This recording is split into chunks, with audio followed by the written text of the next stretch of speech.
Hi Aquarius, ito na po ang inyong reading weekly gabay tarot ko po tayo from August 24 to 30, 2026. Ngayong linggo, huling linggo na tayo ng Agosto. Aquarius, kamusta? Anong inyong aasahan this week? Message? Aquarius energy. Anong ganap ngayong linggo? Anong aasahan nila? Or ano yung pinaka-guidance po na kailangan nilang marinig?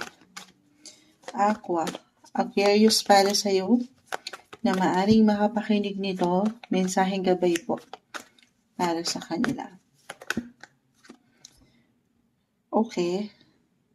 Hindi alam ni mo siya reverse.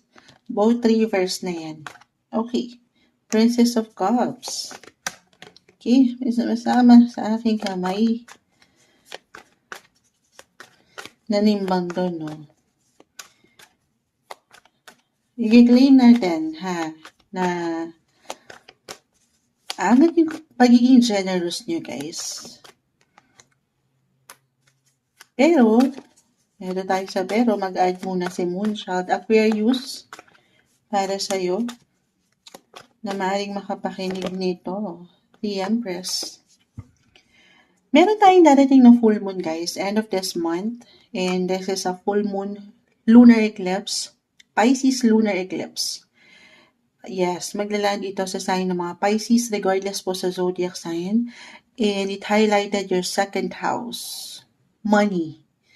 Money po si second house. Pero this is not just about financial. Kasi ito, kung aking i-apply dito, this is about your worth, yung halaga mo.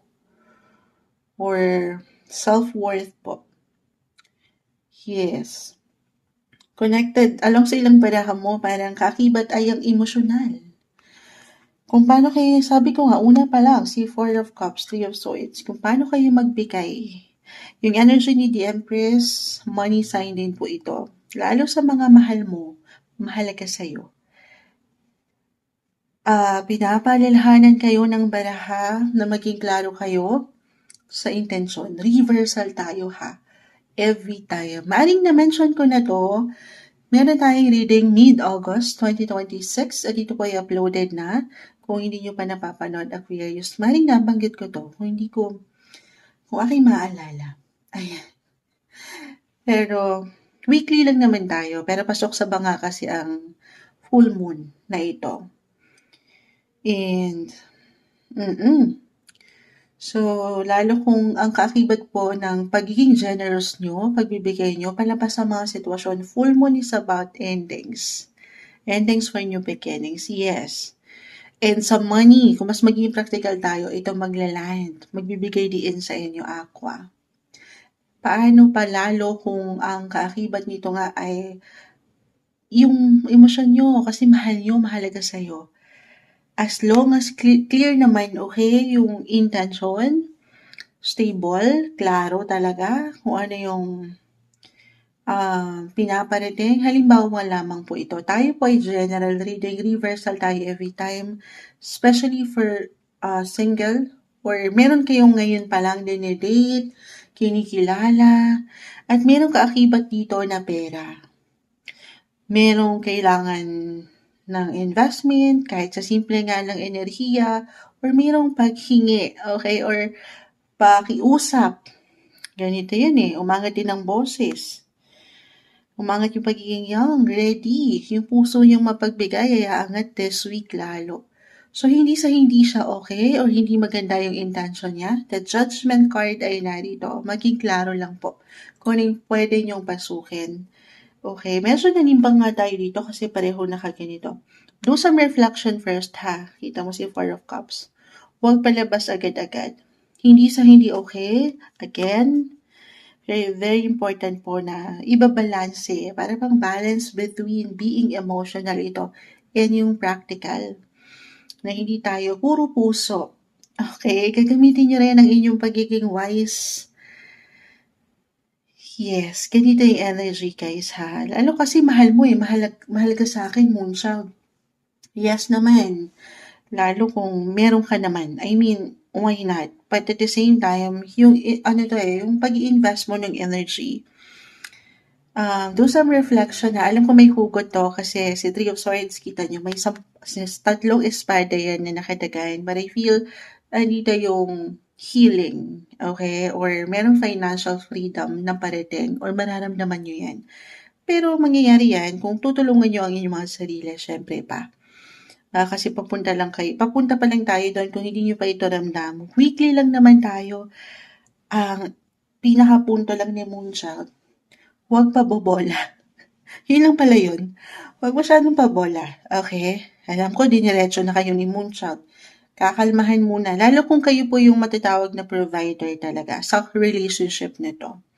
This is for somehow, lalo pa nandito pa lang kayo sa dating. Kung meron pa lang kayo kinikilala, tapos may mga, kaganapan na parang dumidepende na yung energy. So, reversal po tayo. Pwede itong sa inyo mismo or itong person na ito. Other messages, kung maaari ito naman patungkol po sa pamilya o mga na mother figure, feminine energy, yung ilang priorities. All out tayo dyan, ha? Pero ganun din po yung maiiwan ko, ha? At lang yun, tamang pag-angat lang daw po. Parang tinuturuan lang kayo ng baraha dito na mapaangat niyo sana yung tamang responsibilities kung paano kayo maglalabas ng pera ngayong linggo.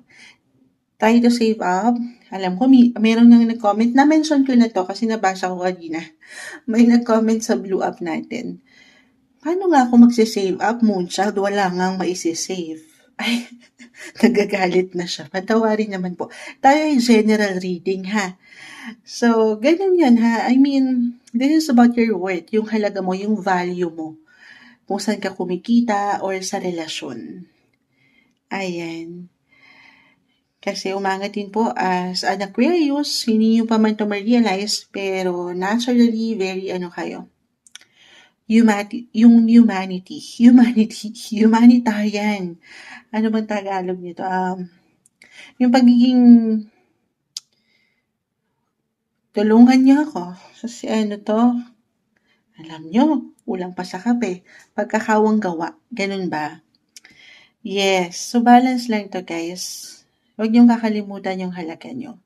Or yung pinaka-advice lang, take it easy kasi umangat dito yung pagiging all-out nyo. Go with the flow as I've mentioned. Na ang ganda, pero kung may mga priorities, balance lang din. Try to save up. Or set your intentions, magplano, kung paano kayo magbabudget sa mga situation. Deserve ko to. Yes, deserve mo yan kasi second house connected sa pera. Pero out of the blue, this is for somehow, maaaring kasi may ilang unexpected bayarin, bills na kinakailangan ng higit na enerhiya at kayo tong nariyan para sa kanila. Para saan? Para sa ikako-comfort ng bawat isa. Doon sa support, okay? Pero alalahanin mo yung ikaw. Paano pag ikaw na yung nangailangan? Baka ganito lang to. Okay? More on self-care pa rin tayo. Huwag din kakalimutan na magtitira para sa sarili. Ito yung umaangat na guidance, advice, messages na marahil kailangan yung marinig this week. Mensaheng gabay lamang po, Aquarius.